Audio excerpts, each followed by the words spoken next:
sa mga 90K eh. Ay, hindi ka pwede kasi 150K ka and above eh. Yun.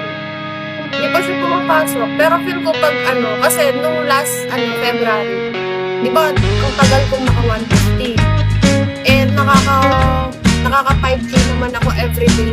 Kaso walang pumapasok. Kung naka 150 ako, doon pa lang pumasok lahat. Ang daming rewards na. Lahat.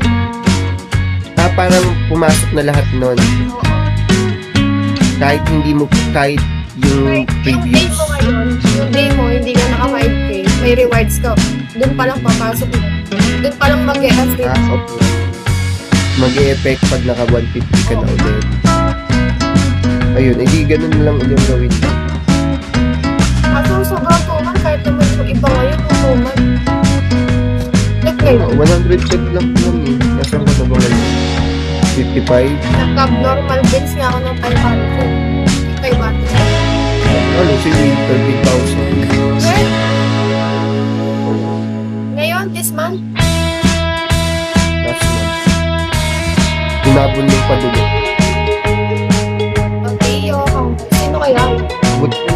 Buti may nagbagsak ng same amount. Kaya?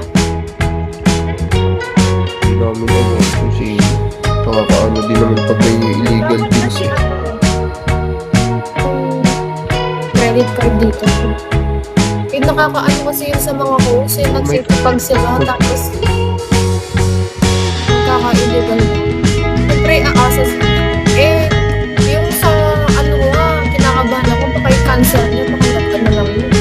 Nag-credit yung 18K. Eh, nag-tweet video na. Parang first day mo.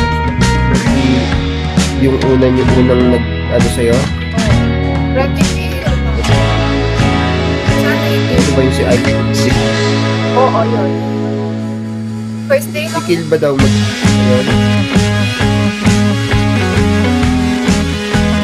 Last Ano time. yung natalo yun? No? Oo. Kaya yung tinalo yun. Kaya indicated right yun na pag end of month, dapat indicated mo pa lang nakakasawa ko yun. Dapat pag-uusapan.